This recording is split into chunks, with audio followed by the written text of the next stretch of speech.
Stamp duty స్కామ్లో master mind ఎవరు? మీ సేవా నిర్వాహకుడితో ఇదంతా సాధ్యమేనా? తెర వెనుక సహకరించింది ఎవరు? ఫేక్ చలాన్లతో సేల్ డీల్స్. ఈ కుంభకోణం వెనుకున్నది ఎవరా అనుకుంటున్నారా? అయితే ఛానల్ని సబ్స్క్రైబ్ చేయండి.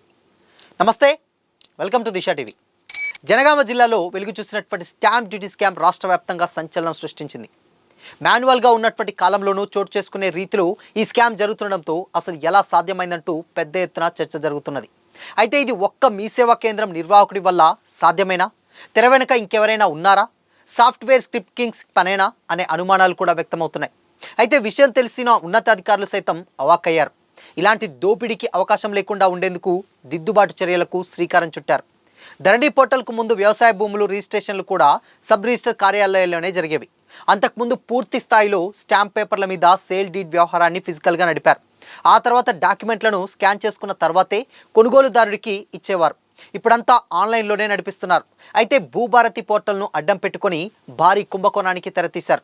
భూముల రిజిస్ట్రేషన్లలో ప్రభుత్వం నిర్దేశించిన మార్కెట్ విలువ ఆధారంగా చెల్లించాల్సిన స్టాంప్ డ్యూటీ రిజిస్ట్రేషన్ చలాన్ మొత్తాన్ని చెల్లించలేదు. అతి తక్కువ మొత్తాన్ని చలాన్ రూపంలో చెల్లించి ప్రాసెస్ చేయించారు. భూముల యజమానుల నుంచి మాత్రం పూర్తి స్టాంప్ డ్యూటీ రిజిస్ట్రేషన్ ఫీజు మొత్తాన్ని వసూలు చేసి ఖజానాకు మాత్రం తక్కువగా జమ చేశారు. ఫోర్జరీ పత్రాలు సృష్టించి సేల్ డీడ్ చేయించారు. ఆడిట్ చేస్తుండగా అతి తక్కువ చలాన్లు కనిపించడంతో ఈ విషయం బయటపడింది. చలాన్లకు చెందిన 8,55,577 రూపాయలు మింగారు.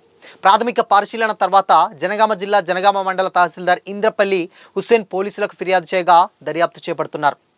భూభారతి రిజిస్ట్రేషన్ అక్రమాలపై పోలీసులు విచారణ కొనసాగిస్తున్నది. మరోవైపు లోకయుక్త కూడా సుమోటోగా కేసు నమోదు చేసింది.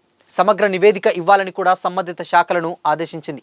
రాష్ట్ర ప్రభుత్వ ప్రధాన కార్యదర్శి, సిసిఎల్ఏ స్టాంప్ అండ్ రిజిస్ట్రేషన్ శాఖ commissioner, IG MeeSeva commissioner, Janagama జిల్లా రిజిస్టర్లకు లోకయుక్త నుంచి ఆదేశాలు అందాయి. ఇప్పుడు థర్డ్ పార్టీ అప్లికేషన్ సాయంతో చలాన్ అమౌంట్ ఎడిట్ చేస్తున్న కేటుగాళ్లపై యాక్షన్ షురువైంది. యాదాద్రికి చెందిన ఇంటర్నెట్ సెంటర్ నిర్వాహకుడు చలాన్లు ఎడిట్ చేసి పేమెంట్ చేసినట్లుగా కూడా గుర్తించారు. ఈ కుంభకోణానికి సిసిఎల్ఏ టెక్నికల్ టీం సిబ్బంది సహకరిస్తున్నట్లు కూడా అనుమానాలు వ్యక్తమవుతున్నాయి. ఇది భూభారతి అమల్లోకి వచ్చిన తర్వాతే మొదలైందా? అంతకుముందు ధరణి పోర్టల్ అమల్లో ఉన్నప్పటి నుంచే నడుస్తుందా అన్నది కూడా తేలాల్సి ఉంది. ప్రతి ట్రాన్సాక్షన్ స్టాంప్ డ్యూటీ ఎంత, చెల్లించాల్సిన చలాన్ అమౌంట్ ఎంత, వ్యత్యాసం ఎంత, ఈ లెక్కలు బయటికి తీస్తే తప్ప వాస్తవాలు బయటికి రావని నిపుణులు అంటున్నారు. ఉదాహరణకు ఒక కేసులో stamp duty, transfer duty, registration fee, హరిత మొత్తాన్ని కూడా కలిపి 7,50,113గా ఉంది. అయితే 1000 ఈ చలాన్ చొప్పున 2 సార్లు అంటే 2,000 చెల్లించిన స్టేటస్ సక్సెస్గా వస్తుంది. అయితే ఇది సాఫ్ట్వేర్ లోపాయిష్టంగా ఉండడం వల్ల సాధ్యమవుతుందా, లేదంటే కేటుగాళ్ళు ఇంకేదైనా చేస్తున్నారా తెలియాల్సి ఉంది. మరోవైపు జావా స్క్రిప్ట్ చేసిన వాళ్ళు పూర్తి స్థాయి నాలెడ్జ్ ఉన్నోళ్ళ సహకారం ఉండొచ్చన్న అనుమానాలు కూడా ఉన్నాయి. కేవలం మీ సేవ నిర్వాహకులతోనే ఈ పని సాధ్యమవుతుందా అన్న అనుమానాలు కూడా లేకపోలేదు. ఇలాంటి ప్రక్రియ ఉంటుందని తమకు ఇప్పటి వరకు తెలియదని మీ సేవా నిర్వాహకులే చెబుతున్నారు.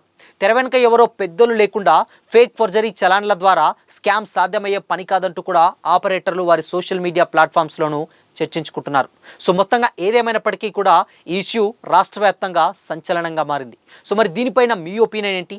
కామెంట్ చేసి చెప్పండి. అలాగే ఇలాంటి ఇంట్రెస్టింగ్ న్యూస్ కోసం ఛానల్ని లైక్ చేయండి, షేర్ చేయండి, సబ్స్క్రైబ్ చేయండి.